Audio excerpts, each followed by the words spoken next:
நம்முடைய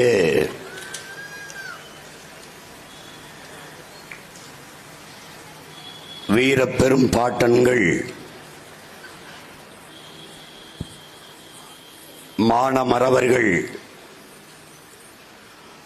மருதுபாண்டியர்களினுடைய மாவீரத்தை போற்றுகிற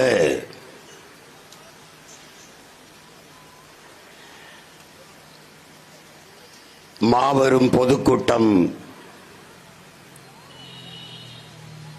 வரலாற்று சிறப்பு நிறைந்த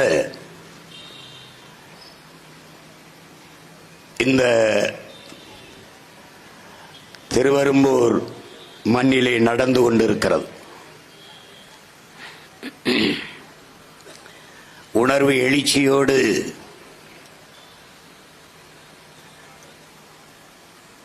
நம் பாட்டனினுடைய நினைவு நாளில்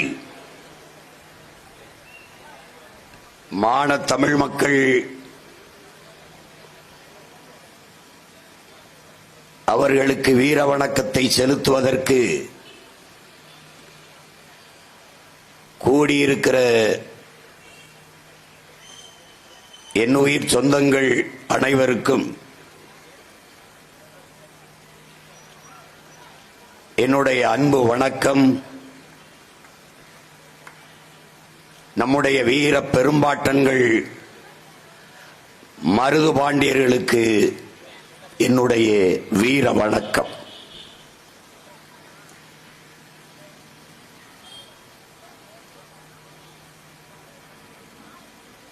உலகெங்கிலும்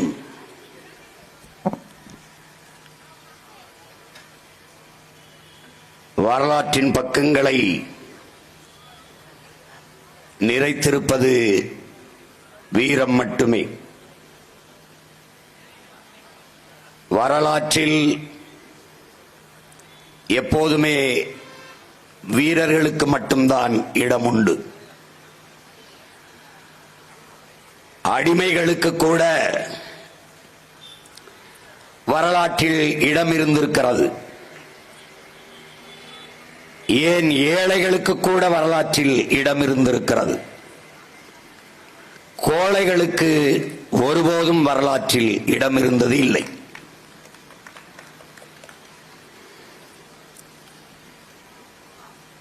வீரமற்ற இனம்,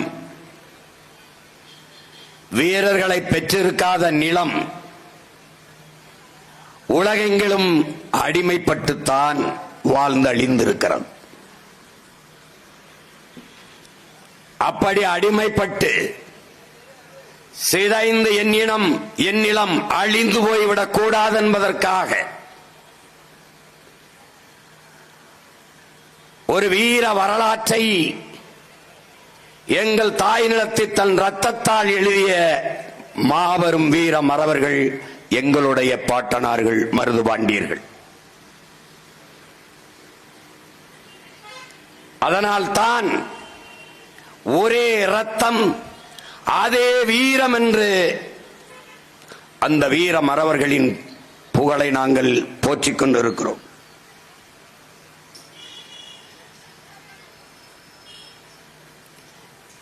உலகெங்கிலும் புரட்சியாளர்கள் எல்லாம் விடுதலை களத்தில் பாய்ந்த வேங்கைகள் எல்லாம் முன்வைத்த முழக்கங்கள் ஒன்றே ஒன்றுதான். அது அடிமை வாழ்வா உரிமை சாவா, சரணடைந்த வாழ்வா அல்லது சண்டையிட்ட சாவா. இதுதான் எல்லோரும் முன்வைத்த வீர முழக்கம். உயிரிலும் மேலானது நமது உரிமை. ஏனென்றால் உயிரை இழக்கலாம், அது தனிப்பட்ட ஒருவனுக்கான இழப்பு. உரிமையை இழப்பதென்பது அவன் பிறந்த பெருமை மிக்க இனத்திற்கான இழப்பு. அதனாலேதான் உயிரினும் மேலானது எமது உரிமை.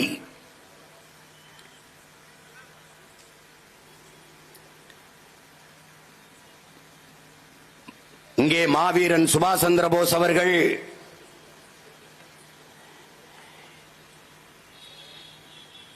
எனக்கு தெரியாத 3 எழுத்து பயம். எனக்கு தெரிந்த 3 எழுத்து வீரம் என்ற முழக்கத்தை முன்வைக்கிறார்.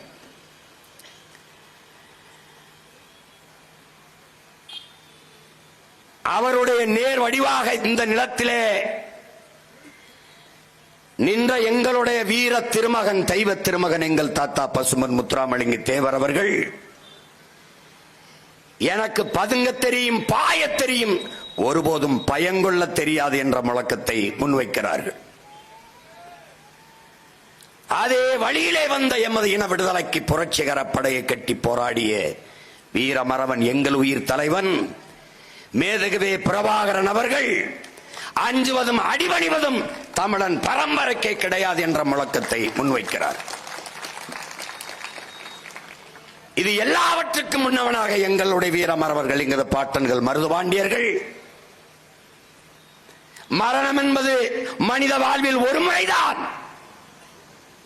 சாவது உறுதி, அது சத்தியம். ஆனால் போற உயிர் உரிமைக்காக போராடி போகட்டும். இதே முழக்கத்தை எங்கள் உயிர் தலைவன் வைக்கிறான். போராடினால் சாவோம், போராடாவிட்டாலும் சாவோம். ஆனால் போராடினால் ஒரு நாள் உரிமை பெற்று வாழ்வதற்கு வாய்ப்பு இருக்கிறது. அதனால் போராடி சாவோம்.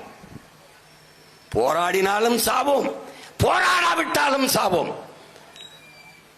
ஆனால் போராடினால் ஒரு நாள் வாழ்வதற்கு வாய்ப்பு இருக்கு. அதனாலே போராடி சாவோம் என்ற வீர முழக்கத்தை முன்வைத்தான்.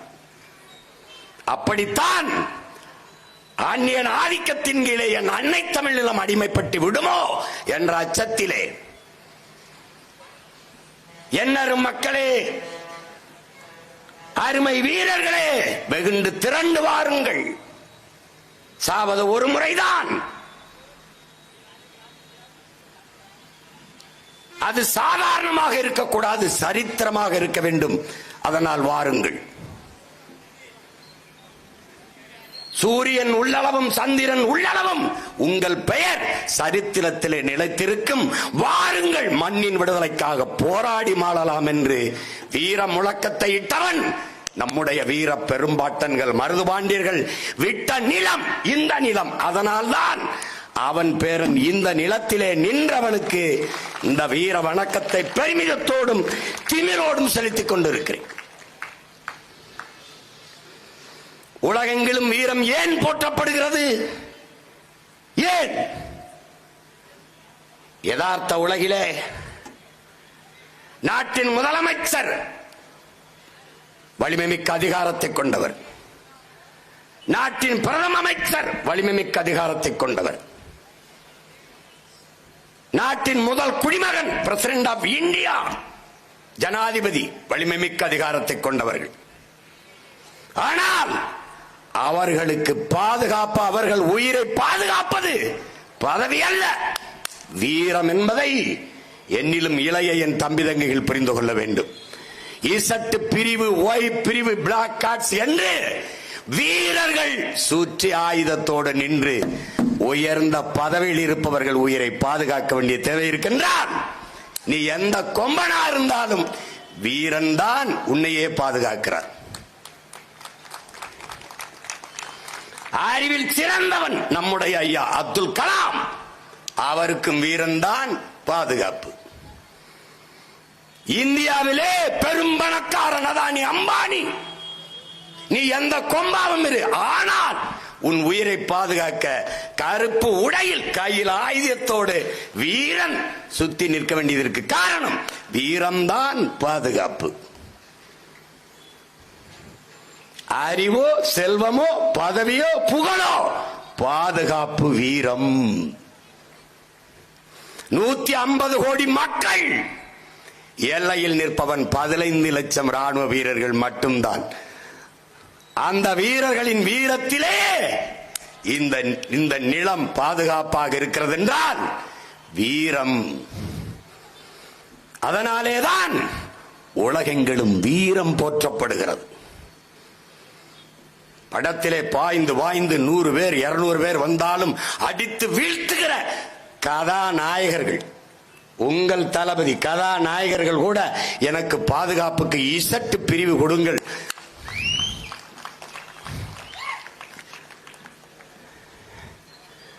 காரணம் வீரம். அதனால்தான் வீர துறவி விவேகானந்தன் சொல்கிறான், வரலாறு வீரர்களுக்கானது, கோழைகளுக்கானது அல்ல என்கிறார்.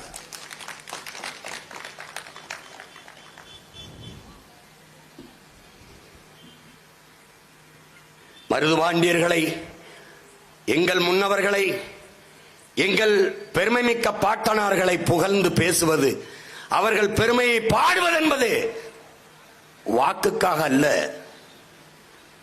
வருங்கால தலைமுறை பிள்ளைகளுக்கான வழிநடத்தலுக்கு. என் இனப்பெருமையை, என் முன்னவனின் பெருமையை பேசுவது என்பது பீற்றிக்கொள்ள அல்ல, எங்களை நாங்களே தேற்றிக்கொள்ள, நான் யார் என்பதை எனக்கு நானே சொல்லிக்கொள்ள, நான் எப்படிப்பட்ட வீரனின் பேரன் என்பதை நான் அறிந்து கொள்ள, எனக்கு பின்பு வருகிற என் தம்பி தங்கைகளுக்கு அறிந்து சொல்ல. அதற்காகத்தான் இது போன்ற நிகழ்வுகள்.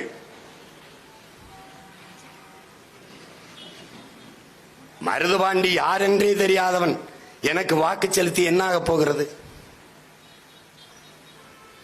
வரலாற்றில் எதை படித்தாய்? 8 நாட்கள் வெள்ளையனை எதிர்த்து சண்டை போட்டவனை வீர சிவாஜி என்று படித்தாய். 8 மாதங்கள் தொடர்ந்து வெள்ளையனை எதிர்த்து போரிட்டு மாண்ட மறவன் நம்முடைய பாட்டன் மருதுபாண்டியரை நீ படிக்கவில்லை.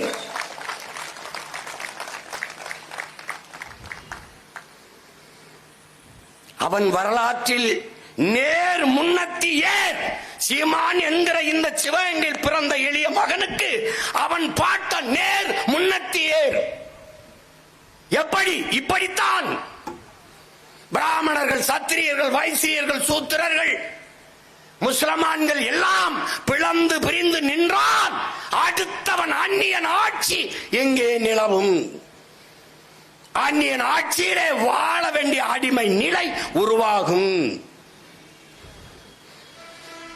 அவன் முழக்கமிட்ட காலம் வெள்ளையன்,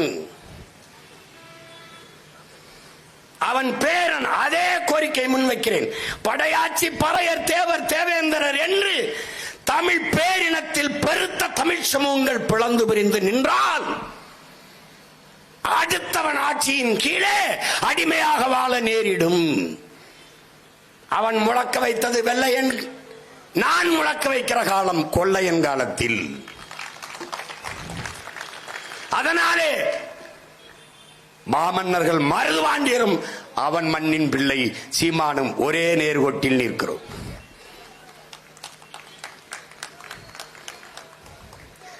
ஒன்றுபட்டால் உண்டு வாழ்வு, ஒற்றுமை நீங்கில் அனைவருக்கும் தாழ்வென்ற தமிழின் மூத்த மொழிக்கு ஏற்ப முழக்கத்தை முன்வைத்த வீரமறவன் நம்முடைய பாட்டன்கள்.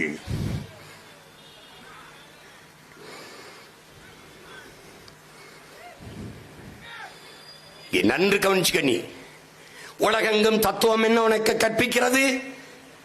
தன்னை தாழ்த்தி கொள்ள தயாராக இல்லாதவன் தலைமை ஏற்கிற தகுதியை பெறமாட்டான். கைகட்டி வேலை செய்ய தயாராக இல்லாதவன் கை நீட்டி கட்டளை இடுகிற தகுதியை ஒருபோதும் பெறமாட்டான். ஆனால் என் பாட்டன்கள் சாதாரண குடிமக்களாக இந்த மண்ணிலே பிறந்த 2 மக்கள், 2 மகன்களும் நம்முடைய பாட்டன் முத்துவடுகநாத தேவரனுடைய படையிலே தளபதிகளாக தங்களை இணைத்து மன்னனின் கட்டளைக்கு கீழ்ப்படிந்து கடமை செய்தவர்கள். மன்னன் இறந்த பிறகு அருமை பெருமை மக்களே, என்னிலும் இளைய என் உயிர் தம்பி தங்கைகளே, இந்த வரலாற்றை நீங்கள் நன்றாக உள்வாங்கிக் கொள்ள வேண்டும். நம்முடைய பாட்டனார் முத்துவடுகநாத தேவர் இறந்து விட்ட பிறகு நம்முடைய வீரப்பெரும்பாட்டியார் வேலுநாச்சியார் அரசியாகிறார், ராணியாகிறார்.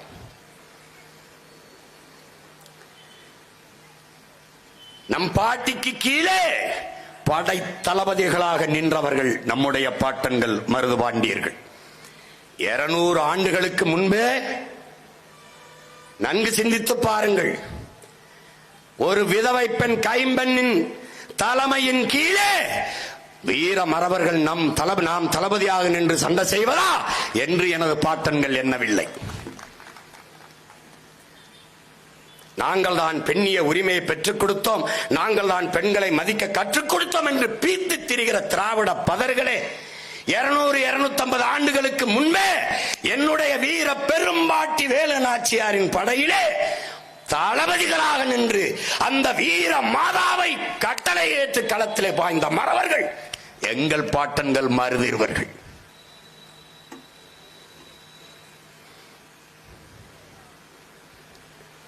வீரத்தில் பெண் என்ன ஆண் என்ன போற்றினார்கள்.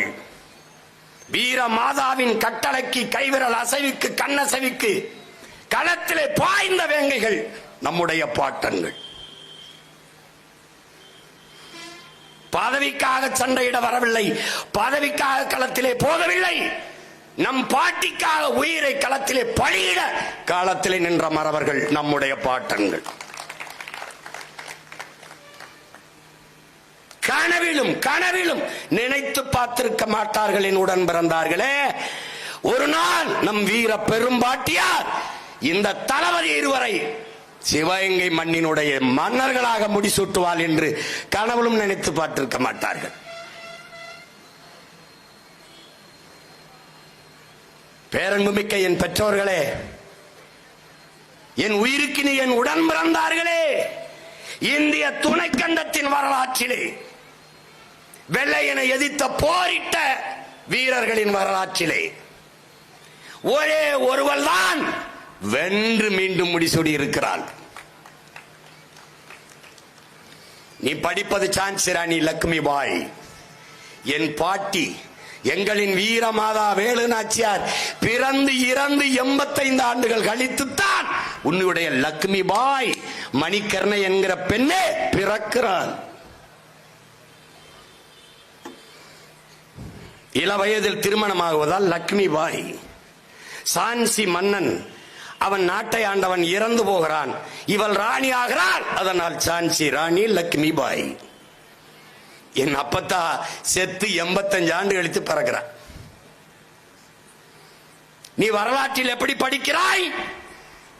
என் பாட்டி வேலு நாச்சியாரை படிக்கிற போது தென்னாட்டின் சான்சி ராணி என்று படிக்கிறாய். ஆனால் நியாயமாக உண்மையாக வரலாறு எப்படி பதிவாயிருக்க வேண்டும்?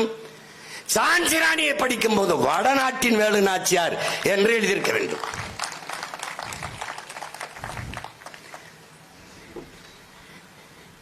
என் பாட்டி தன் தாய் மண்ணை மீட்க போரிட்டான். சான்சி ராணி வளர்ப்பு மகளை முடிசூட உரிமை இல்லை என்பதற்காக போரிட்டான்.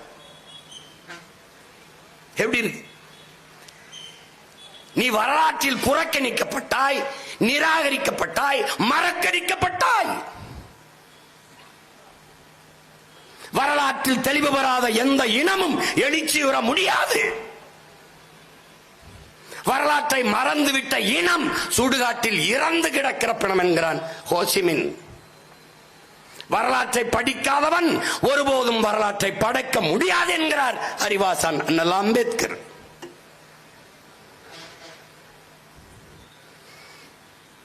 அதனால்தான் எங்கள் உயிர் தலைவன் வரலாற்றை படி, நீ வரலாற்றை படை, வரலாறாகவே வாழ் என்ற முழக்கத்தை எங்களுக்கு முன்வைத்து சென்றார்.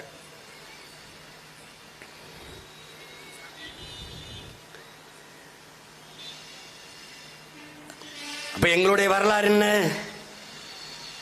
புறக்கணிக்கப்படுகிறது. அப்போது அண்ணல் அம்பேத்கர் என்ன சொல்கிறார் நமக்கு? வரலாற்றில் புறக்கணிக்கப்பட்ட இனத்தின் மக்கள் ஒரு நாள் தங்களுக்கான வரலாற்றை தாங்களே எழுதுவார்கள் என்கிறார். நாங்களே இப்போது என் இனத்தின் வரலாற்றை எழுதி கொண்டிருக்கிறோம். எது என் வரலாறு? எது? எங்கள் வீர பெரும்பாட்டன் தீரன் சின்னமலை தோற்றான் வெள்ளையனிடத்திலே. என்னுடைய வீர பெரும்பாட்டன் பூலித்தவன் தோற்றான் வெள்ளையனிடத்திலே.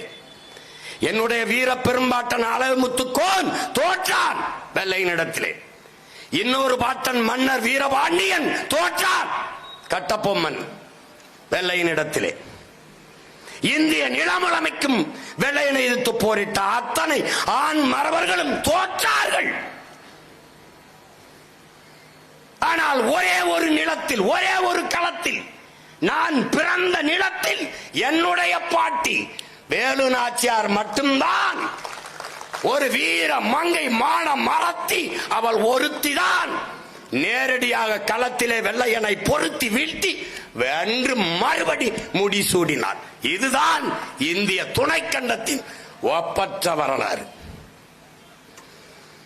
என் பாட்டியின் வெற்றிக்கு தோளுக்கு தோள் துணை நின்று அவளுடைய வீர வரலாற்றை தன் வீரத்தாலும் ரத்தத்தாலும் எழுதியவன் என் பாட்டன் மருதுபாண்டியர் என்பதை அறிவார்ந்த தமிழ் சமூக தம்பி தங்கிகள் மறந்துவிடக் கூடாது.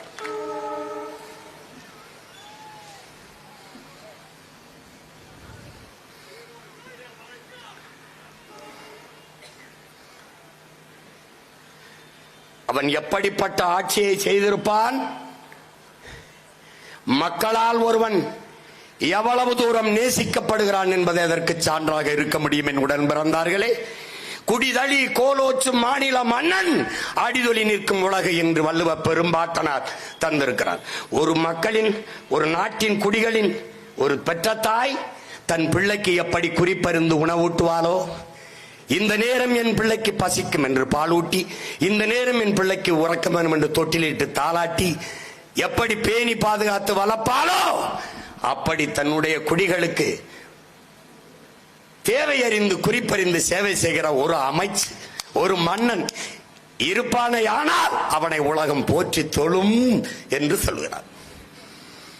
நெல்லும் உயிரன்று நீரும் உயிரென்று மன்னர் உயிர்த்தே மலர்தலை உலகம் என்று பாடுகிறது சங்க இலக்கியம்.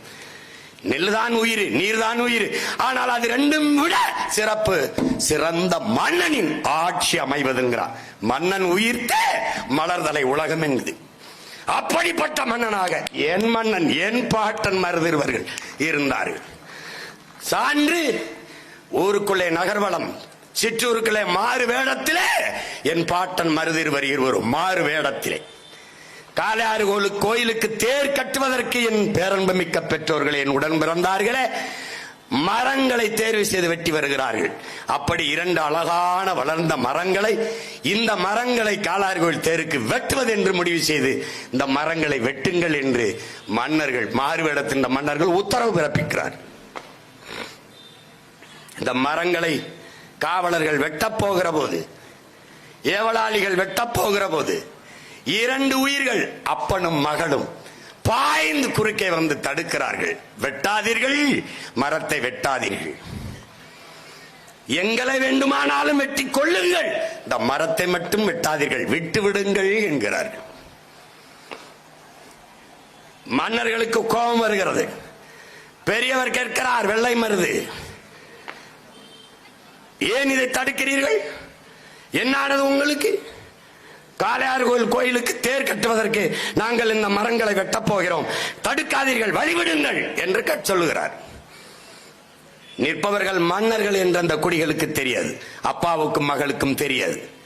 காலில் விழுந்து கதறுகிறார்கள், வேண்டாம், அந்த மரங்களை மட்டும் வெட்டாதீர்கள், விட்டுவிடுங்கள், விட்டுவிடுங்கள் என்று. ஏன் இவ்வளவு பிடிவாதம் பிடிக்கிறீர்கள்?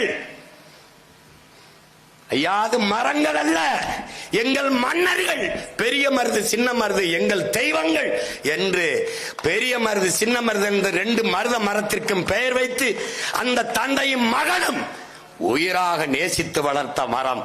சொல்லுகிறார்கள், எங்கள் மன்னர்கள், எங்கள் தெய்வங்கள், அதை வெட்டாதீர்கள், எங்களை வேண்டுமானாலும் வெட்டுங்கள் என்றால் குடிகள் கோலோச்சும் கோமகனை, மன்னனை எவ்வளவு தூரம் நேசித்திருந்தார்கள் என்றால் அவன் அவ்வளவு தூரம் குடிகளை நேசித்து ஆட்சி செய்திருக்கிறான் என்பதற்கு சான்று இது ஒன்றே. அவன் ஆட்சியில் சோழ பேரரசன் கரிகாலன், அருண்மொழி சோழன் மகன் அரசேந்திரனை, அதற்கு பிறகு வந்த மன்னர்களில் என்னுடைய பாட்டன் மருதுபாண்டியர் தான் வேளாண்மைக்கு அதிக முக்கியத்துவம் கொடுத்தவன். அவன படத்திலே பார்த்தீர்களே, வேல்ஸ் எனக்கு வளரி வீச கத்துக் கொடுத்தார். நான் அவர் குருவாக ஏற்றுக்கொண்டேன். அவனுக்கு என்னுடைய பாட்டன் பெரிய மருது ஒரு ஆரஞ்சு பழத்தை கொடுக்கிறது. அவன் உண்டு விட்டு எழுதுகிறான், உலகத்தில் மிகச் சுவையான ஆரஞ்சு பழத்தை நான் உண்டேன், இதுவரை இப்படி சுவையான ஒரு ஆரஞ்சு பழத்தை நான் உண்டதே இல்லை என்று. ஏனால் என் நிலம் முழுமைக்கும் ஆரஞ்சு பழம் விளைந்து கிடந்தது. 200 ஆண்டுகளுக்கு முன்பு ஆரஞ்சு பழத்தை ஏற்றுமதி செய்தவன் என் பாட்டன். இன்றைக்கு அவன் பேரன் என் வீட்டை சுற்றி வெறும் வேலிக்கருவேல முள்ளாக இருக்கிறது என்றால் இந்த 200 ஆண்டுகளில் என்னடா நடந்தது? இதான் கேள்வி. வெறும் சீமக்கருவேலையும் இந்த தைல மரம்ங்கிற யூக்கலிப்டஸ் மரங்களையும் நச்சு செடிகளை என் நிலமங்கும் நட்டவன் எவன்? அவன் வேளாண்மைக்கு கொடுத்த முக்கியத்துவத்தினாலேயே அவன் படையை கிளப்பி வந்து கொண்டே இருக்கிறான். படை அவன் பிரகடனப்படுத்திய பேரறிவிப்பு செய்த அந்த சம்புத்தீவு போர் பிரகடனத்திற்கு பேரறிவிப்புக்கு பிறகு பல்லாயிரக்கணக்கான உழைக்கும் மக்கள், உழவர்குடி மக்கள், போர் பயிற்சி எடுத்திராத வீரர்கள், அவர்கள் பிறப்பிலேயே கிராமத்தான் சிலம்பு, வாழ்வீச்சு, மரம் ஏறுதல், நீச்சல் எல்லாம் வைத்திருப்பான். அப்படி உழவர்குடி உழைக்கும் வேளாண்குடி மக்கள் வாளும் வேலும் ஏந்தி அருவாலும் கம்பும் தூக்கிக் கொண்டு தங்களை சாரசாரையாக அணியணியாக நம் பாட்டனின் படையில் இணைத்து படையின் எண்ணிக்கையை பெருக்கினார்கள் என்றால் வேளாண் குடிகளுக்கு அவன் கொடுத்த முதன்மைத்துவம்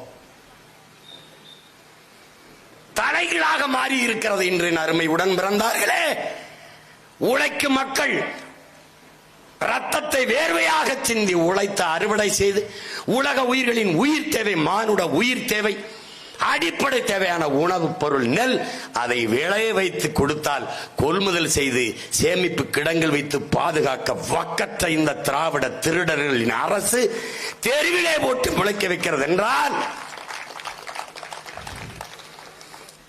ஒரே ஒரு உறுதியைத்தான் நம் பாட்டனின் நினைவு நாளில் என் பிள்ளைகள், என் பெற்றோர்கள் எடுக்க வேண்டும். நம் உழைப்புக்கு மரியாதை இல்லாது உலக உணவு தேவைக்கு பசி போக்குற அந்த நெல்லை தெருவில் போட்டது போல ஒரு நாள் இவர்களை நாம் தெருவில் போட வேண்டும் என்கிற உறுதியை நாம் ஏற்க வேண்டும். வாக்கு செலுத்துகிறது ஒரு வரிசையில் நின்று தெருவில் நின்று வாக்கு செலுத்துகிறீர்களே, அப்படி நெல் மூட்டைகள் தெருவில் கிடந்து மழையில் நனைந்து முளைத்ததை ஒரு தடவை நீங்கள் நினைத்து பார்க்க வேண்டும். விஷம், சாராயம், அந்த நஞ்சை விற்கிறார்கள் அரசு. பாருங்கள், 790 கோடிக்கு ஒரே நாளில் குடித்திருக்கிறார். தீபாவளி அன்று ஒரே நாளில் 790 கோடி. அடுத்த கேள்வி என்ன வருகிறது?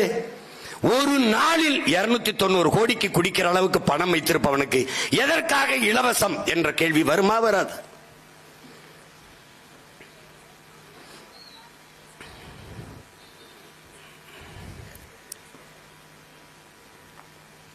எப்படிப்பட்டவர்கள்?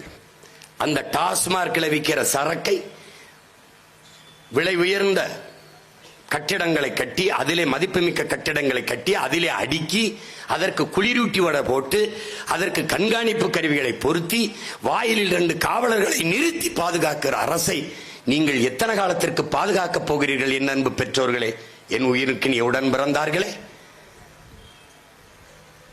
அந்த குடோனுக்குள்ளே போட்டு மூடி கொளுத்தாமல் இவர்களை எத்தனை காலத்திற்கு நீங்கள் வேடிக்கை பார்த்துக் கொண்டிருக்க போகிறீர்கள்? எப்படி?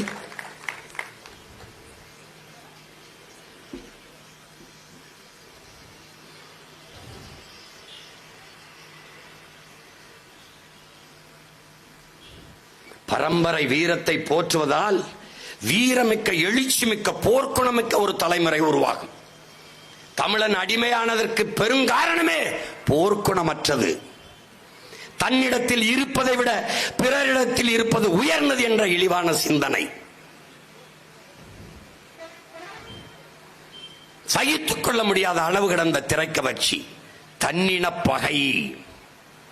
அந்த தன்னின பகையைத்தான் தகர்க்க வேண்டும் என்று என் பாட்டன் இந்த சம்புத்தீவு பிரகடனத்திலே முழங்குகிறான். எல்லோரும் ஒன்றிணைந்து வாருங்கள். இந்த மண்ணின் மீட்சிக்கு, இந்த மண்ணின் விடுதலைக்கு ஒன்றாக இணைந்து வென்று முடிப்போம், பிறகு ஒற்றுமையாக மகிழ்ச்சியாக வாழ்வோம் வாருங்கள் என்கிறார். அதைத்தான் உங்கள் பிள்ளையும் சொல்கிறேன்.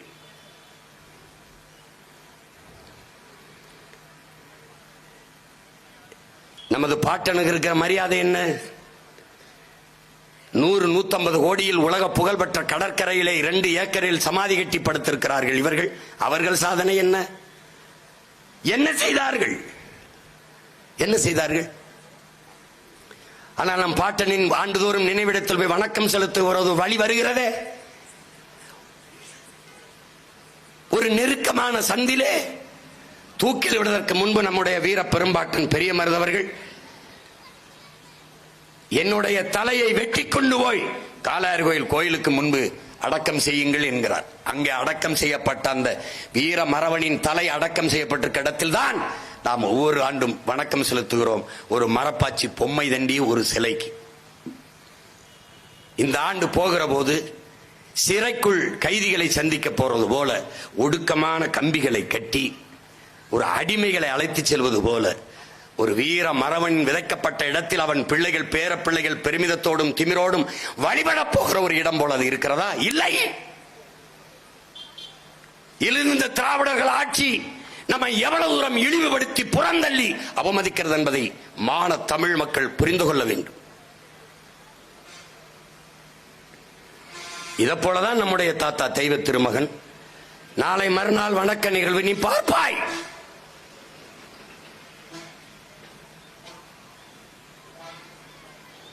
இந்த மண்ணின் மக்கள் பெரிதும் போற்றி வழிபடுகிற ஒரு தெய்வம் அங்கே உறங்கிக் கொண்டிருக்கிறது.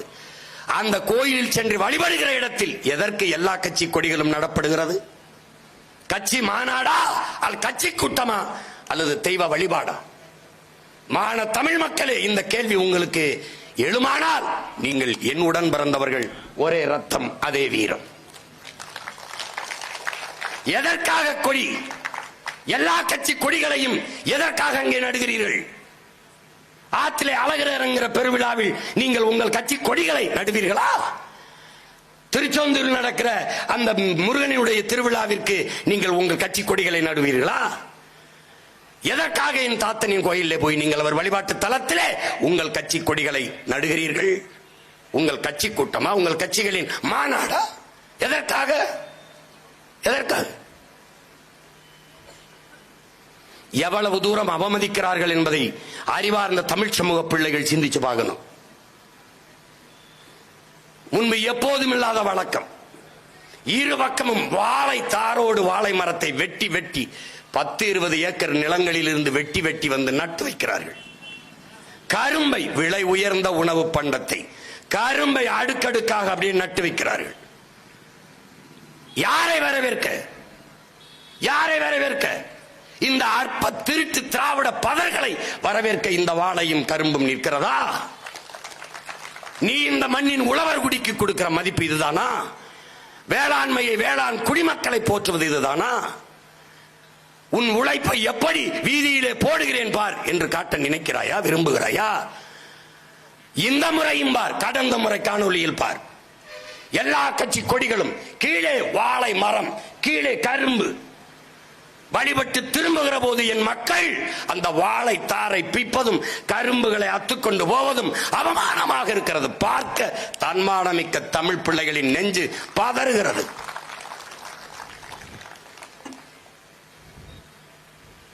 எல்லா செல்வங்களையும் நாட்டு மக்களுக்கு கொடுத்து தெய்வத்தின் வாசலில் என் மக்களை பிச்சைக்காரர்கள் போல வாழத்தாருக்கும் கரும்புக்கும் கேவலமாக இருக்கிறது. யாரை வரவேற்க? ஐயா ஸ்டாலின், தம்பி உதயநிதி, நீங்க வணக்கம் செலுத்த வர்றதுக்கு வாழை மரத்தையும் கரும்பை வெட்டி வைக்கணும். எப்படி இருக்கு? அரசு இதை கவனத்தில் எடுத்துக்கொள்ள வேண்டும். என் தாத்தனின் கோயிலுக்குள் வருவதற்கு முன்னாடி ஒரு வளைவு இருக்கிறது, ஆர்ச். அதுக்கு முன்னாடி எந்த கட்சி கொடியும் வச்சுக்க, எந்த தோரணமும் போட்டுக்க. அந்த வளைவுக்குள்ள எந்த கட்சி கொடி இருந்தாலும் என் பிள்ளைகள் பிடுங்கி தூர வீசுவார்கள் என்பதை பேரறிவிப்பு செய்கிறேன். வாழை மரம் கரும்பு கட்டு, நீ செத்த பண்ண உன் பாடைக்கு கட்டு, அங்க கட்டாத, அங்க கட்டாத. ஏன்னா முத நாளே போய் நாங்க என் தம்பி எல்லாம் படுத்துக்கிறதா இருக்கோம். எவனாவது வாழைன்னு வச்சா அவன் கழுத்துல வாழை வச்சிருதுன்னு முடிவு எடுத்துருவான். பாத்துக்க, சேட்டை பண்ணாத, சேட்டை பண்ணாத, பண்ணாத, என்ன அவமதிக்காத. அது ஒரு காலம். இது பிரபாகரன் பிள்ளைகளின் காலம். இது வீர மறவர் பிள்ளைகள் வெகுண்டெழுகிற காலம். தன்மானமிக்க தமிழ் பிள்ளைகள் தலை நிமிர்கிற காலம். வெறிகொண்ட புலிகள் களத்திலே பாய்கிற காலம். எவனும் எதிர்வந்து விடாதே.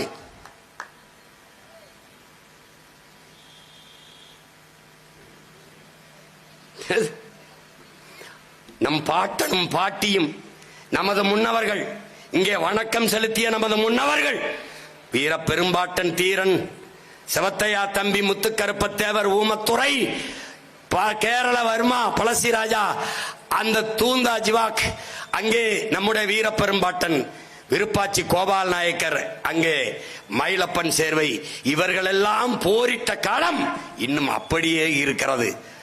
அந்த ரத்தம் இன்னும் ஈரம் காயாமல் இருக்கிறது. அவர்கள் விட்டு சென்ற வீர மூச்சு காற்று நம்மை சுற்றி சுற்றி சுழன்று வருகிறது. அந்த மூச்சு காற்றை சுவாசிக்கிற நாம் நிமிர்ந்து வெகுண்டு எழ வேண்டியிருக்கிறது. ஏன்? களம் அப்படியே இருக்கிறது. அந்த தேவை அப்படியே இருக்கிறது. அந்த போர் அவசியப்படுகிறது. அன்னைக்கு நமது பாட்டன்கள் களத்திலே வாளும் வேலும் ஏந்தி நின்றார்கள். நாம் அதனினும் வலிமையான சொல்லாயுதம் ஏந்தி களத்திலே நிற்க வேண்டியது இருக்கிறது. அறிவாயுதம் ஏந்தி களத்திலே நிற்க வேண்டியிருக்கிறது. அன்னைக்கு வெள்ளை ஆகாதிபத்தியம் தான், இன்னைக்கும் அதே வெள்ளையே அந்நிய ஆதிக்கம் தான். அன்னைக்கு ஒருவன் மட்டும் வர்த்தகம் செய்ய வந்தான், கப்பலிலே வந்தான். அவனை விரட்டி அடிப்பது, அவனை நாட்டை விட்டு துரத்து விடுவது விடுதலை போராட்டம் என்றார்கள். அவர்களை விரட்டி விட்டதை சுதந்திரம் என்றார்கள். ஆனால் விடுதலை பெற்ற இந்த நாட்டில் ஒரு ஆண்டுக்கு ஒரு நாட்டிற்கு அடிமையாக இருந்த என் நிலம் உலகில் எல்லா நாட்டுக்கும் அடிமையாக இருக்க துடிக்கிறது. கப்பலிலே வந்தவனை விரட்டிவிட்டு வானூர்தியில் வருபவனை சிவப்பு கம்பளம் விரித்து வரவேற்பதை வளர்ச்சி என்று என் நாடு எனக்கு சொல்லிக் கொடுக்கிறது. இந்த நாட்டை ஆளுகிற பிரதம அமைச்சர், இந்த நாட்டை ஆளுகிற முதன்மை அமைச்சர், முதலமைச்சர் எல்லாம் அந்நிய முதலீடுகளை ஈர்க்கிறோம், பேர்க்கிறோம், கொண்டு வருகிறோம், நடுகிறோம், புடுங்குகிறோம், கட்டுகிறோம் என்று நம்மிடத்தில் இன்னும் கதை விட்டுக் கொண்டிருக்கிறார்கள். அன்னைக்கு வந்தான் அந்நியன், அவனும் வர்த்தகம் செய்ய வந்தான். அவனை விரட்டுவது விடுதலை போராட்டம். இன்றைக்கு ஊர் ஊராக விடுதலை பெற்ற நாட்டின் ஆட்சியாளர்களே போய் எங்க ஊருக்கு வாருங்கள் வணிகம் செய்ய, எங்க ஊருக்கு வாருங்கள் முதலீடு செய்ய என்று இருகரம் விரித்து அழைப்பதை வளர்ச்சி என்கிறார்கள். நம் பாட்டன் பாட்டி காலத்திலே ஒரே ஒரு எதிரி வெள்ளையன். இன்றைக்கு 1000 எதிரி, அவ்வளவு பேரும் கொள்ளையன். அப்போ இரு மருதுபாண்டியர் பத்தாது, நாம் ஒவ்வொருவனும் மருதுபாண்டியராக மாற வேண்டிய தேவை இருக்கிறது. அதனால் நான் சொல்கிறேன், களம் அப்படியே,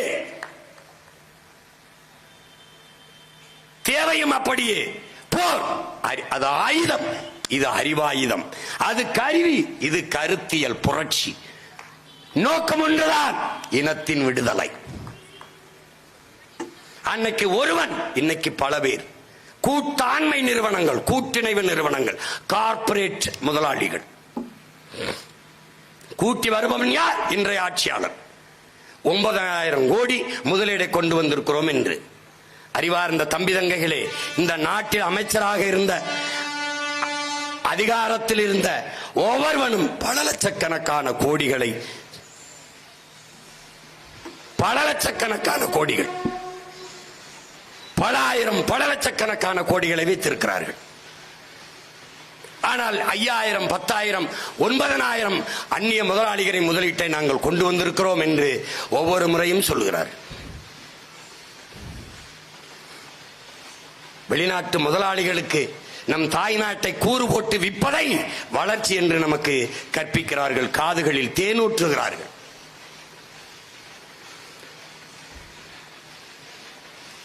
அதை இளைய தலைமுறை தமிழ் பிள்ளைகள் உணர்ந்து தெளிந்து எழ வேண்டும் என்பதுதான் இந்த வீர பெரும்பாட்டனின் வணக்கத்தை போற்றுகிற நாளிலே நீங்கள் அறிய வேண்டிய செய்தி. இன்னும் அந்த போர் தொடர்கிறது. முன்னிலும் அவசியம் இந்த போருக்கு இருக்கிறது.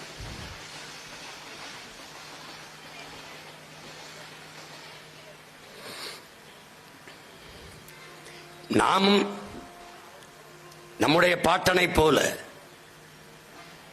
ஒரு பிரகடனத்தை செய்ய வேண்டியிருக்கிறது. இங்கே பார்க்கிறீர்கள், அண்மை காலமாக யார் யாரோ தளபதி தளபதி தளபதி என்று போட்டுக் கொள்வதை பார்க்கிறீர்கள். ஐயா ஸ்டாலின் ஒரு தளபதி, எந்த படைக்கு தெரியாது. என் தம்பி ஒரு தளபதி, அவர் எந்த படைக்கு தெரியாது. தளபதி பயந்து கதவு வீட்டுக்குள்ளே படுத்து கிடக்கிற தளபதி உலகத்திலே கிடையாது. என் அன்னையினத்தின் விடுதலைக்காக 6 படை, வான்படை, கடற்படை, கரும்புலிப்படை, காவல் படை, காலாட்படை, இப்படி 6 படைகளை கட்டி போராடிய புரட்சியாளன் எங்கள் உயிர் தலைவன் பிரபாகரன் கூட தளபதி என்று போட்டுக் கொண்டதில்லை. தளபதி என்றால் யார்? யார்? என் அன்னை மடியில் அழையலான் தலை வைத்து படுப்பதா? என் அன்னை தமிழீழத்தில் அந்நியன் ஆதிக்கம் வருவதா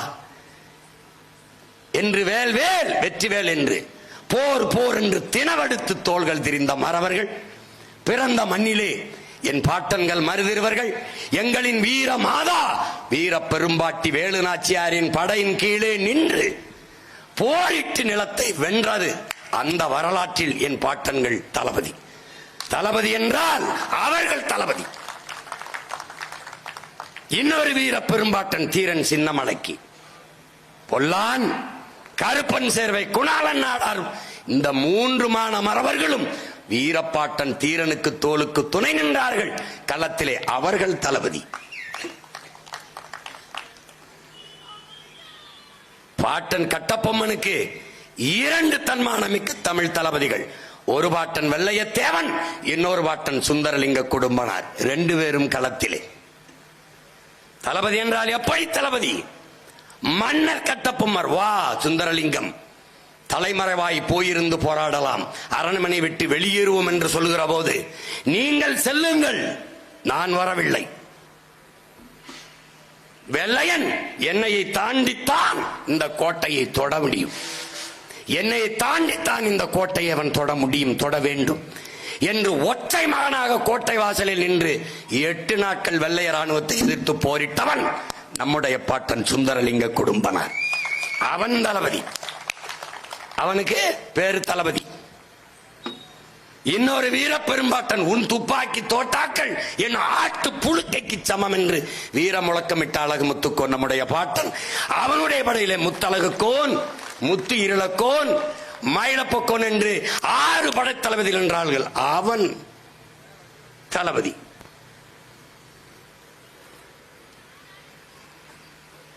முதலாக வெள்ளையனை எதிர்த்து வீரப்போர் புரிந்து களத்திலே பாய்ந்த மானமரவன் நம்முடைய பாட்டன் பூலித்தேவன். வெள்ளைக்காரனின் பீரங்கியும் துப்பாக்கியும் வெறும் வாளையும் வேளையும் வைத்து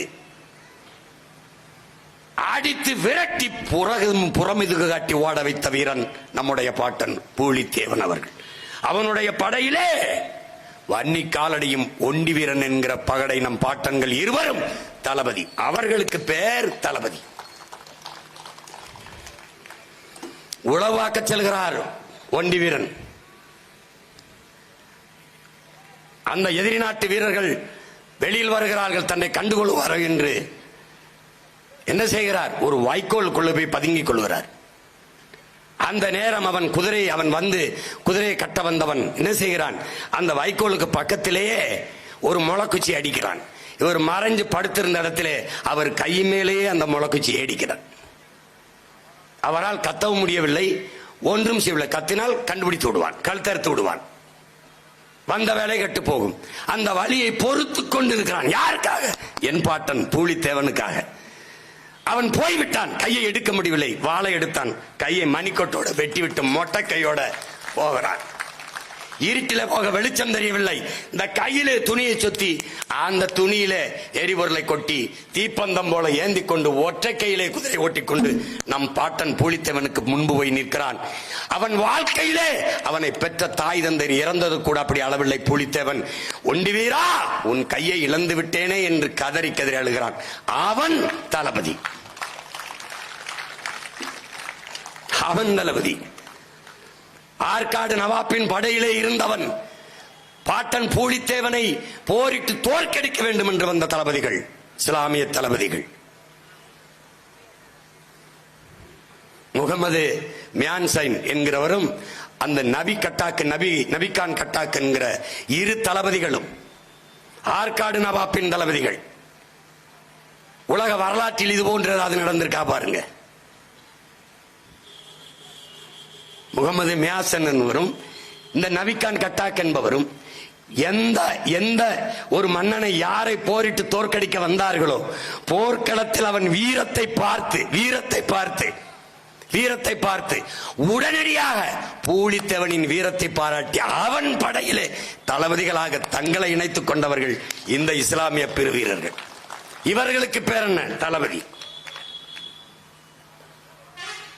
இப்ப இவர்களுக்கெல்லாம் என்ன பேரு? நம்ம தளபதி.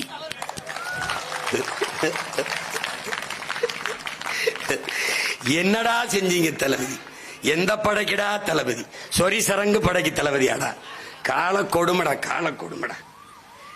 இந்த புரட்சிங்கிறதும் இந்த தளபதிங்கிற வார்த்தையும் இந்த தமிழ்நாட்டில் சிக்கிக்கிட்டு சாவது மாதிரி உலகத்துல எந்த நாட்டிலையும் கவலம் கிடையாது. யாரு?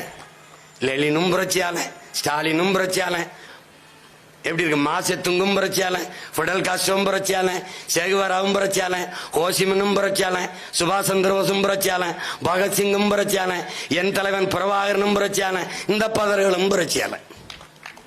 இந்த புரட்சிங்கிற சொல்லுக்கு வந்த வறட்சி இருக்கிற சாமி உலகமாக கொடுமை. தமிழ் இன மக்கள் தங்கள் இன வரலாற்று இன பெருமையை உணரல. பிரச்சனை தான். பேர் அறிஞர்கள் ஞானிகள் பிறந்த நிலம். அவன் வெறும் வீரன் அல்ல. வீரன் என்பவன் தன்னை காக்க, தன் பெண்ணை காக்க, தன் வீட்டை காக்க போராடுகிறவன் வீரன். அதுபோல தான் பிறந்த மண்ணை காக்க, தான் பிறந்த பெருமை மிக்க நாட்டை காக்க போராடுகிறவன் மாவீரன். அப்படி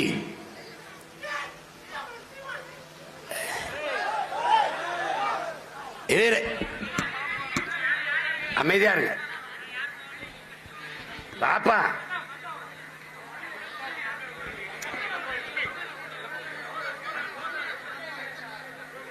அமைதியா இரு, அமைதியா இருப்பா பாப்பா. அமரு.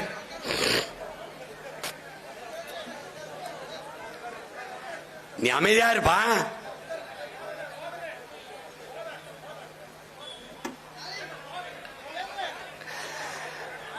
அப்பா நான் சொல்கிறேன், போதையின் பாதையில் செல்லாதீர்கள்.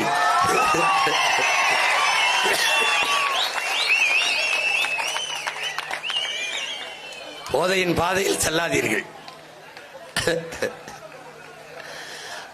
அவரு வேற கூட்டத்துக்கு போறதுக்கு வழி தவறி நம்ம கூட்டத்துக்கு வந்துட்டாங்க.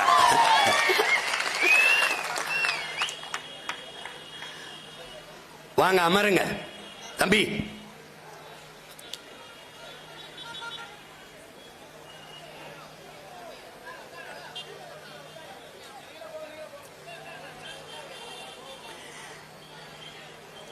நம்முடைய இனம் மிக பெருமை மிக்க தலைவர்களை, ஞானிகளை, மேதைகளை பெற்றது. நம்முடைய பாட்டன் மாவீரன் என்றால் அவன் தன் வீட்டை காக்க போராடவில்லை, தன் பெண்ணை காக்க போராடவில்லை, தன்னை மட்டும் காக்க போராடவில்லை, தான் பிறந்த மண்ணையும் தான் பிறந்த பெருமை மிக்க நாட்டையும் காக்க போராடியதால் அவன் சாதாரண வீரன் இல்லை, மாவீரன் என்று இன்று நம்மால் போற்றப்படுகிறான். அதை என்னிலும் இளைய என் தம்பி தங்கைகள் கருத்தில் கொள்ள வேண்டும். நம்முடைய தாத்தா தெய்வ திருமகன் அவர்கள், முத்துராமலிங்க தேவர் அவர்கள், ஐயா ராமசாமி அவர்கள் கடவுள் இருக்கிறது கடவுள் இருக்கிறது என்று தேவர் சொல்லுகிறாரே, கடவுள் எங்கு இருக்கிறார் என்று காட்டுவாரா என்று கேட்ட கேள்விக்கு அறிவார்ந்த தமிழ் சமூக தம்பி தங்கைகளே, உடம்பில் உயிர் இருக்கிறது, கை இருக்கிறது, கால் இருக்கிறது, கண் இருக்கிறது, மூக்கு இருக்கிறது, எல்லாவற்றையும் காட்டுகிறீர்களே. உங்களுடைய அறிவியல் தொழில்நுட்பம் ஸ்கேன் எடுத்து எல்லாவற்றையும் காட்டுகிறதே. உள்ளே நுரையீரல், உள்ளே இதயம், இதை மூளை இங்கே இருக்க எல்லாத்தையும் காட்டுகிறதே. உடலில் உயிர் எங்கே இருக்கிறது என்று காட்ட முடியுமா என்று திருப்பி பதில் கேட்கிறார். அந்த உயிர்தான், காட்ட முடியாத உயிர்தான் கடவுள். எல்லாவற்றையும் பார்க்கிற கண், எல்லாவற்றையும் பார்க்கிறது கண். அந்த கண்ணை உன்னால் பார்க்க முடியுமா? கையை பார்க்கிறது, காலை பார்க்கிறது, விண்ணை பார்க்கிறது, மண்ணை பார்க்கிறது உன்னுடைய கண். ஆனால் அந்த கண்ணை உன்னால் பார்க்க முடியுமா என்று கேட்கிறார். அந்த கண்ணை உன்னால் பார்க்க முடியும். எப்போது? ஒரு கண்ணாடிக்கு முன்னாடி நின்றால் பார்க்க முடியும். உன் கண்ணையும் காட்டுகிற அந்த கண்ணாடி தான் கடவுள் என்று தர்க்கத்தை முன்வைக்கிறார். அதனால்தான் வாதிடும் திறமையில், வாதிடும் திறத்தையால், வாதிடும் திறத்தால் வரலாற்றில் ஒருவன் அண்ணான் என்று நம்முடைய தாத்தா கவியரசு கண்ணதாசன் அவர்கள் நம்முடைய தாத்தாவை புகழ்கிறார்கள். அறிவார்ந்த தமிழ் சமூக தம்பி, நம்முடைய வீர பாட்டன் இந்த விடுதலைக்காக செக்கிழுத்த செம்மல் கப்பலோட்டிய தமிழன் வாவு சிதம்பரனார் அவர்கள் சொத்துக்களை எல்லாம் வித்து வித்து வித்து இந்த நாட்டின் விடுதலைக்காக செலவு செய்து கொண்டு வந்தார்.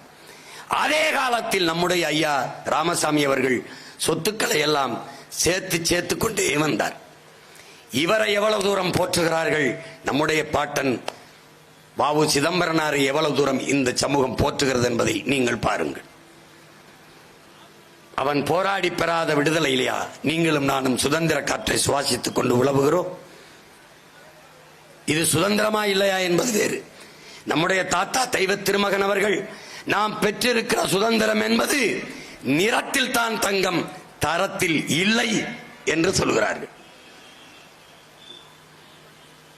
அறிவார்ந்த தமிழ் சமூக பிள்ளைகளே, பதவி என்பது மக்களுக்கு, பதவி என்பது மக்களுக்கு சேவை செய்கிற ஒன்று என்று கருதுகவன் இடத்திலே அதிகாரம் இல்லை என்றால் அந்த நாட்டு மக்களின் நலன் என்பது வெறும் கனவுதான் என்கிறார் நம்முடைய தாத்தா தெய்வ திருமகன் அவர்கள். அது வெறும் கனவுதான் என்பதற்கு சான்று இந்த ஆட்சி. இந்த ஆட்சி அவர் சொல்லுகிறார் பாருங்கள், இந்த ஜம்புத்தீவு பேரறிவிப்பிலே, போர் பேரறிவிப்பிலே பிரகடனத்திலே அவன் கொடுக்கிற அந்த பதக்கம், இந்த பட்டயத்திற்கு நீங்கள் நிற்பீர்களே ஆனால் என்று பேசுறார் பாருங்க. இவர்கள் கொடுக்கிற 1000 500க்கு, இந்த அரிசி பருப்புக்கு, இந்த பொங்கல் இனாம் சலுகை இலவசங்களுக்கு நீங்க கை நீட்டி நிற்பதென்பது என் பாட்டன் சொன்னது போலதான். நாம் உணவை உண்ணவில்லை, உணவை உண்டு கழிக்கிற கழிவை உண்பதற்கு சமம் என்கிறார். அதைத்தான் என்னிலும் இளைய என் தம்புதங்கைகள் உணர்ந்து தன்மானமிக்க தமிழ் பிள்ளைகளாக நிமிர்ந்து எழ வேண்டும். இல்லை என்றால் அன்னைக்கு வெள்ளையினிடத்திலே சிக்கிக்கொண்ட நாம் 60-70 ஆண்டுகளாக இன்றைக்கு இந்த கொள்ளைய திராவிடர்களிடத்தில் சிக்கிக்கொண்டு தவிக்கிறோம். உணர்வை இழந்ததால் உரிமை இழந்து, உடைமைகளை இழந்து அன்னை நிலத்திலே அடிமைப்பட்டு கிடக்கிறோம் என்பதை அறிவார்ந்த தமிழ் சமூக தம்பி தங்கைகள் உணர்ந்து தெளிய வேண்டும். இன்றைக்கு நம்முடைய பாட்டனார் மாவீரர்கள் மருது பாண்டியர்கள் எந்த நிலத்திலே போர் பேரறிப்பை, போர் பிரகடனத்தை, இந்த ஜம்புத்தீவு பிரகடனத்தை இந்த நிலத்திலே செய்தார்களோ அதே நிலத்திலே அவன் பேரன் சீமான் இந்த நிலத்திலே ஒரு பிரகடனத்தை செய்கிறேன்.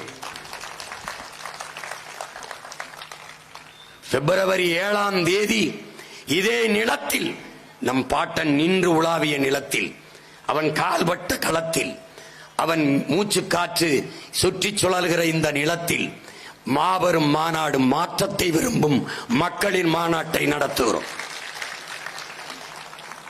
இது நம் இனத்தின் திருவிழா. எல்லோரும் கூடுவோம், குடும்பம் குடும்பமாய் கூடுவோம், கொடிய அரசியலை மூடுவோம்.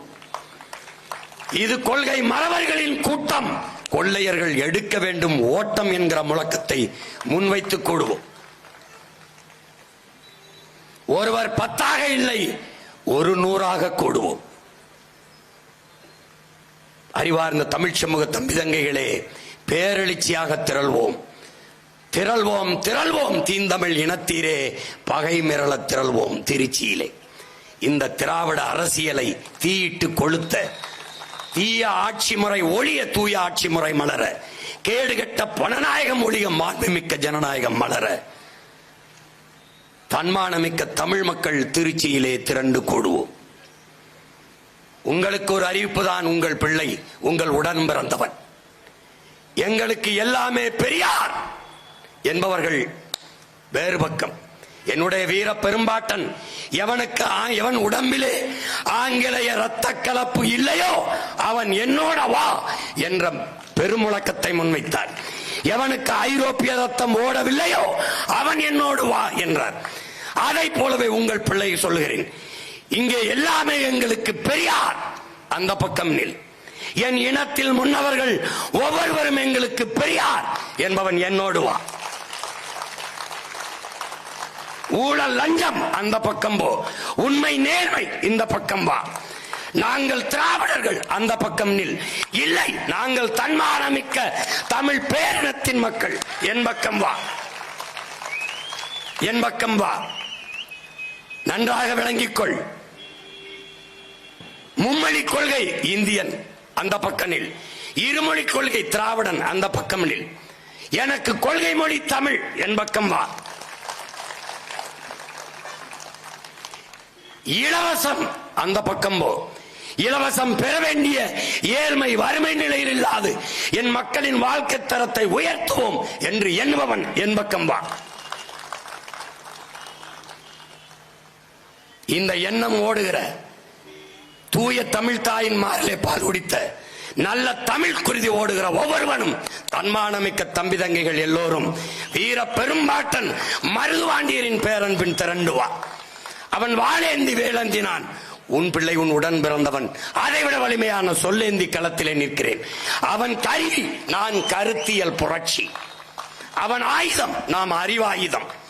என் முன்னவர்கள் ஏந்தி ஆயுதத்தை என் பாட்டன் மருதுபாண்டி, என் பாட்டனார் அழகுமுத்துக்கோன், என் பாட்டனார் சுந்தரலிங்கனார், என் பாட்டன் தீரன் சின்னமலை, எங்கள் முன்னவர்கள் ஏந்தி ஆயுதத்தை வீழ்த்த எதிர்களிடத்தில் ஆயுதம் இருந்தது.